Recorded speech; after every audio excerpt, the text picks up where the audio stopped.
السلام علیکم ورحمۃ اللہ وبرکاتہ۔ آج کا ٹاپک ہے جمعے کے دن جب خطبہ پڑھا جاتا ہے تب کس طرح بیٹھنا چاہیے۔ جمعے کے خطبے کے دوران بیٹھنے کا طریقہ آج ہم جانیں گے محمد مرزا کے اس بیان میں۔ چلتے ہیں بھائی کی طرف اور سنتے ہیں بہترین بیان۔ جمعہ کے خطبہ کے دوران کس طرح بیٹھنا چاہیے، اس میں سنت یہ ہے کہ خطیب کی طرف متوجہ ہو گیا۔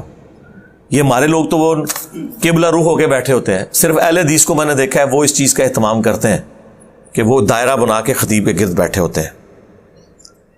اس کی طرف آپ نے متوجہ ہونا ہے، چاہے عربی خطبہ پڑھ رہا ہے چاہے اردو خطبہ پڑھ رہا ہے۔ عربی میں تو لوگ ایسے کر کے پہلے ایسے بیٹھے ہوتے ہیں، ایسے بیٹھے ہوتے ہیں، وہ نماز ہی انہوں نے بنائی ہوئی ہوتی ہے۔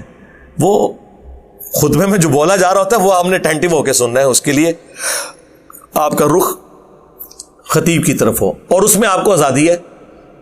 دو زانوں بیٹھنا ہے دو زانوں بیٹھیں، آلتی پالتی مار کے چوکڑی مار کے بیٹھنا ہے اس طرح بیٹھ جائیں۔ چار زانوں جسے کہتے ہیں، اسے چار زانوں کہتے ہیں، اس کو کہتے ہیں دو زانوں جو ہم تشہد میں بیٹھتے ہیں۔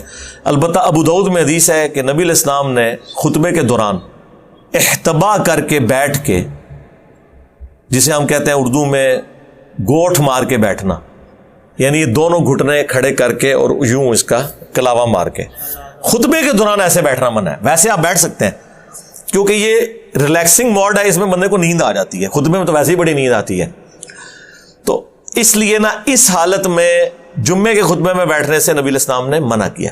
ویسے یہ سنت ہے۔ عبداللہ بن عمر کہتے ہیں کہ میں نے نبی علیہ السلام کو خانہ کعبہ شریف کے سین میں گوٹھ مار کے بیٹھتے ہوئے دیکھا ہے، فجر سے لے کے اشراق تک آپ مسجد میں بیٹھتے تھے، لیکن جب خطیب خطبہ دے رہا ہو تو اس وقت آپ نے اس کی متوجہ ہونا ہے، نہ کوئی فون کال سننی ہے۔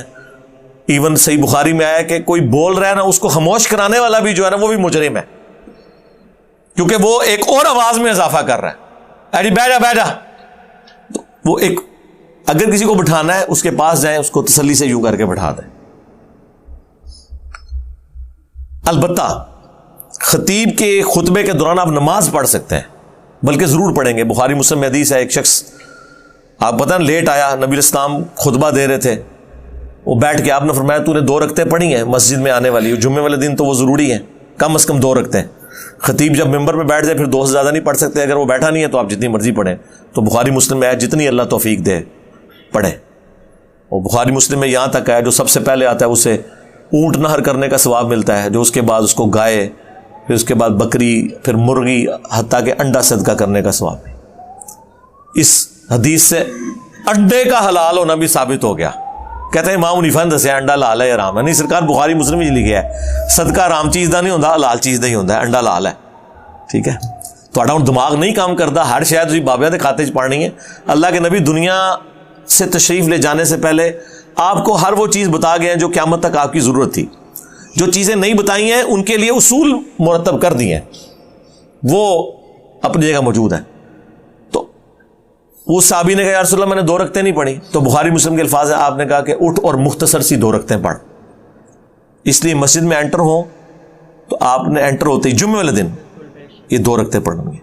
ویسے ہمارے جو بریلوی اور دیوبندی خطیب حضرات ہیں وہ تو اپنی توہین سمجھتے ہیں کہ وہ خطبہ دے رہے ہو آپ 2 رکعتیں پڑھنا شروع کر دیں، وہ کہتے ہیں دیکھو جی میری بےزتی کرتی نے، میں ایتھے تقریر پہ کرنا ہے نماز شروع کرتی نے، میں تو بائی وقفہ دیاں گا نا۔ بھائی وہ جو بعد والا وقفہ ہے وہ آپ نے خود نکالا ہوا ہے۔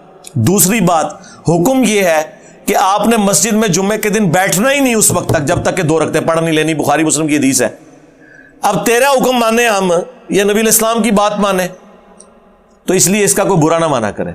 اہل حدیث ایسی حرکت نہیں کرتے کیونکہ انہیں پتہ ہے کہ یہ سنت ہے۔ ایون ان میں جو سمجھدار لوگ ہیں اگر وہ دیکھیں کہ کوئی بندہ اس طرح ہے وہ خود اسے کہہ دیتے ہیں سنت پہ عمل کرتے ہوئے پہلے 2 رکعتیں پڑھو پھر بیٹھو۔